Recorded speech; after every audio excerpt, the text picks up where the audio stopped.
네, 드디어 국내에 애플페이가 들어온다는 게 확정이 됐습니다. 워낙 큰 이슈였던 만큼 금융당국에서 직접 보도자료를 냈고 현대카드 정태영 부회장은 큰 결심을 한 듯 사과를 베어문 사진을 인스타에 게시했는데요. 애플페이 계속 지원이 됐던 만큼 삼성페이와 거대 카드사들이 정부와 결탁을 했다라는 음모론까지 나왔어요. 그럼 이번 영상에서는 어떤 문제들이 애플페이 도입을 막았고 또 그 문제를 어떻게 해결했는지, 또 앞으로 언제 애플페이를 사용할 수 있을지에 대한 정보를 가져왔습니다. 따라 오시죠. 먼저 애플카드 도입에 있어서 가장 문제가 됐던 건 세 가지가 있었는데요. 첫 번째로 현대카드가 갖고 있던 배타적 사용권 조항이 빠졌습니다.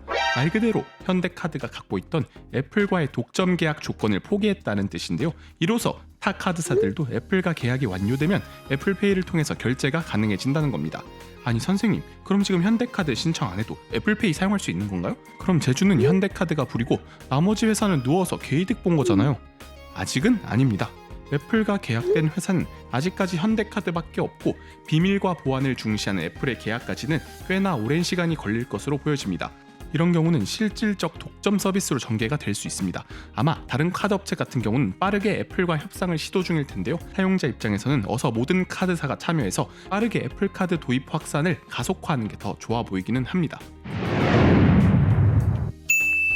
두 번째 문제로는 EMV망 이용에 따른 개인정보 해외 전송에 따른 개인정보 보호법 위반 여부였습니다.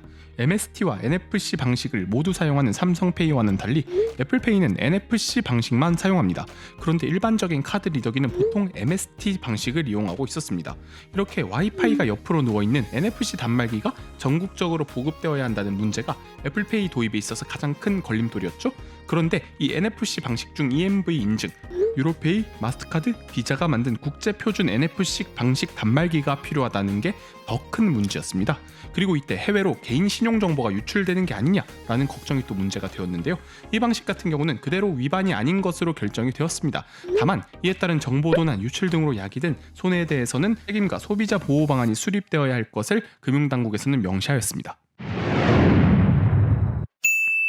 그리고 애플페이 도입의 세 번째 문제죠. NFC 단말기 리베이트 지원금 문제는 배타적 거래를 위한 목적, 다시 말해서 독점 계약에 따른 지원금은 불법이라고 보았던 내용이 현대카드에서 독점권을 포기함에 따라서 자연스럽게 해결이 됐습니다. 즉 누가 단말기를 설치하건 혁신 기술을 확산하기 위해서는 정부 차원에서 NFC 단말기 지원을 하겠다고 나선 겁니다. 연매출 30억 원 이하 영세, 중소가맹점은 신용카드 사회공헌 재단과 동반성장위원회에서 애플페이 결제가 가능한 NFC 및 QR 단말기를 지원받을 수 있음을 명시했습니다.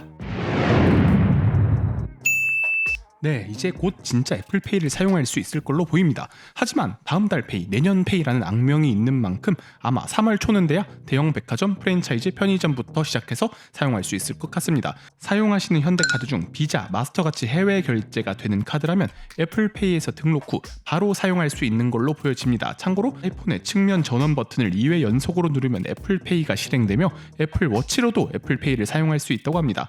하지만 아직 교통카드는 지원하지 않는 걸로 보여요.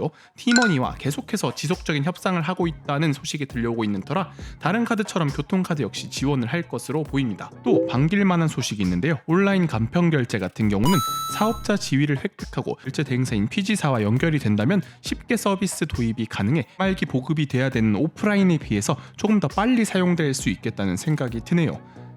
전 세계 결제 시장을 점령한 애플페이, 이 성장세가 지속된다면 1위인 핀테크 기업인 비자의 연간 결제량을 몇 년 내로 따라잡을 것으로 보입니다. 글로벌로 보자면 삼성페이와는 엄청난 차이를 보이고 있어요.